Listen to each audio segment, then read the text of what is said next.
Mm. Mangutana ko. Una pangutana, bali lima ra ni ka pangutana. Okay. Una pangutana, sa buhat Jis, gidid-an ba si Pedro sa Dios sa pagkaon niya ng mamahugawng mga mananap nga nakita diya sa habol? Gidid-an wala. Okay, tubag na ko. Ako tubag. Oh. Ang pagpakaon ni Pedro, no? Kung imong tanawon ang history sa buhat Jis, sa ako nang giingon ug sa akong gi-explain ganina, gipakaon si Pedro sa mahugawng mananap apan si Pedro wala mo kaon kay dunay kahulugan, no? Ang tubag asa dapita, buhat Jis 17. Sa pagbalibad ni Pedro nganong pakanon siya, nalibog siya, nganong pakaunon siya nga bawal mana sa mga Hudiyo.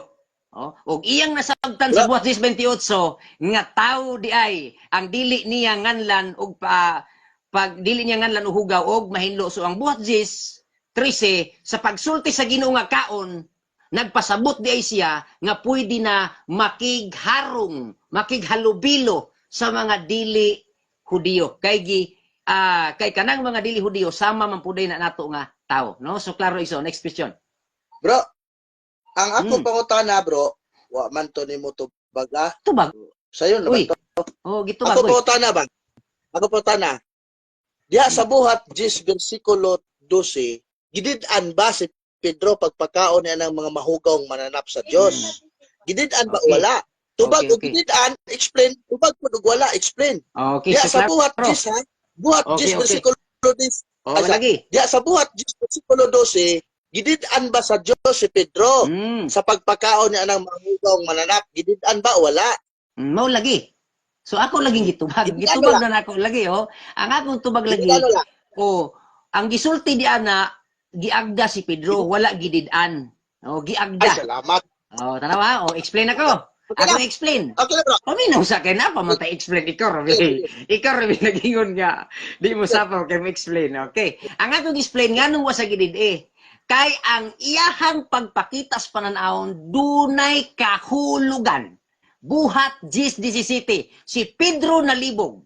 No, si Pedro ni balibad kay bawal sa ilang pagkaon ug ang buhat 10:17 nalibog siya unsay kahulugan sa iyang damgo. So iyang nasabtan nga ang pananawon dili literal kundi simbolikal kay dunay kahulugan. Pag abot sa 28 nasabtan niya ang kahulugan nga ang dili niya paganganlan og mahugaw og di binalaan nga giagda siya sa Ginoo ang pakigharong di ay sa mga dili Hudiyo. Okay, so klaro Brad, mo to explanation nga dili di ay Hudiyo ang gipasabot sa mga mananap nga mga unclean nga gipakita sa Ginoo ngadto kaniya. Sunod po tala. Okay, sunod. Kanang gitunton kang Pedro diha sa habol nga mga mahugaw. Sa ba na mga mahugawng tao o mga mahugawng mananap? Okay, tubag. Tubag. Okay. Ang akong tubag mga mahugawng mananap ang gitunton gani ngadto kang Pedro aron masabtan sa Ginoo o masabtan ni Pedro nga kana siya di ay nag-refer sa mga tao nga giilas Hudiyong mga mahugaw. Kay sa balay ni Cornelio kung imong tan-awon ang upat ka kantos balay ni Pedro, daghan kay mga tao didto nga nagklase-klase nga mga tao nga dili mga Hudiyo nga giila nilang mga mahugaw. So ang buhat Jis no nga gitunton nga mga mananap nag-refer na siya sa mga tao sa balay ni Cornelio. Ug ang habol dito, nga na ditong klase mga mananap, pag abot dito ni Pedro, iyang nasabtan, nga ang habol di ay, naa dito, nag-refer na siya sa balay ni Cornelio, no, nga naa dito ang mga tao, nga giilan nilang mga mahugaw, no, ug dulumtanan. Pero iyang nasabtan, nga dili na daay muna ko nganlan, ug hugaw, ug dulumtanan, kay kamo gidawat na sa Dios. Okay. Sunod question. Ikatulo. Salamat sa responsive nga matubag. Kanang buhat 10 bersikulo 11 ngadto 15. Di ala ta ha. Okay. Buhat 10 11 ngadto 15. Unsa may ginluan diha sa Dios? Kadtong mga mahugawng mananap sa habol o kadtong mga tao nga mahugaw nga naa sa habol? Ang akong tubag bone sama sa imong tubag ganina sa Deuteronomio 14:21. No? Ang buhat 10:21 wala ang buhat 11 wala tay mabasa nga naghinlo siyag mahugaw nga mananap ug mahugaw nga tao. Ang giingon dihaan nakigsalo siya sa mga dili Hudiyo. Okay, saktong tubag og sunod pangutana. Nilayo na mga kabro. Naabot na magka sa nakigsalo. Ya ba? Ay, nilayo ka kay wala pa ko nung nakigsalo. Saan magani sa imong tubag ganina Deuteronomio? Utro na ko, ha? Utro na ko. Kana bang buhat 10, bersikulo 11 ngadto 15. Ay, pasaylo ako brad kay ang akong pagsabot ganina 11, buhat 11. O pasaylo ako. Buhat 11. Ako to. Buhat 10 11 di ay. Pasaylo ako kay ang ako nadungog ganina buhat 11. Okay, sige sige. Tara mata ba sayo? Buhat 10 11 dai buhat 11. Kana bang buhat 10 bersikulo 11, buhat 10 11 ngadto 15. Unsa may gihinluan diha sa Dios? Mga mahugawng mananap o dili? Okay. So, tubag ko. O sa ako nag-iingon nga ang unclean food diha, nag-iingon sa Ginoo ayaw paghinganli. Tarawa? Ayaw paghinganli ang butang mga managuna diha, mga, no? Ayaw paghinganli ang mga butang nga gihinluan na sa Dios. No? So karon ang buot ipasabot di ay anang mga butang nga gihinluan sa Dios, nalibog lagi si Pedro unsa nang mga butang nga ang gihinluan buhat 10:17. Nalibog siya unsa man gyud na nganong baboy bagyud na ipakao na unsa man gyud ang kahulugan, no? Di ba? Kay nag-ingon ng Ginoo, gihinluan na lagi ning mga mananapa. Ingon si Pedro, wa pa man gyud doktrina maggilis Katoliko, ginudi gyud ko lagi kay doktrina na Hudiyo nga di gyud makaon, nalibog gyud siya unsay kahulugan. Muna nga sakto ang imong pangutana nga unsa may gihinluan. Ingon si Kristo ayaw nganli og hugaw kay gihinluan na ang mga mananap nga naas habol.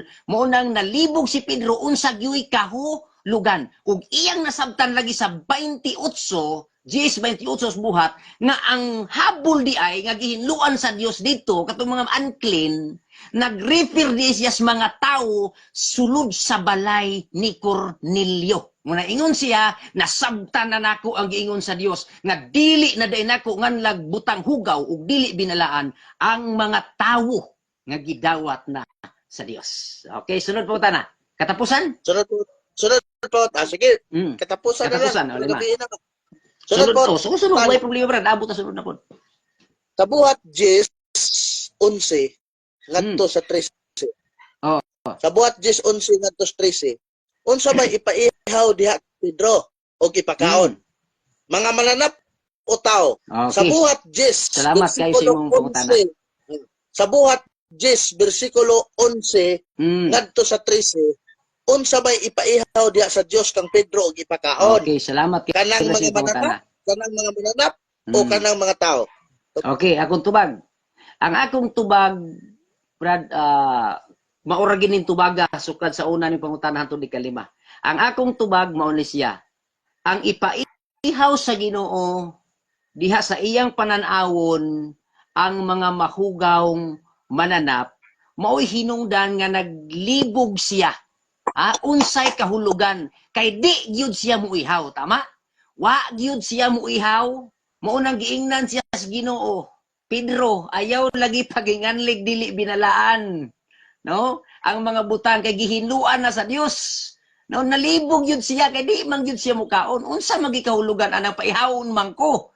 No? Nga gihinluan naman yun na sa Dios pero bawal maginasudiyo. Mo na nga iya laging nasabtan sa buhat 10:28 nga ang pag-ihaw di ay sa mananap nga ipadawat na sa ni Pedro kay gihinluan na iya laging nasabtan nga tawo di ay siya.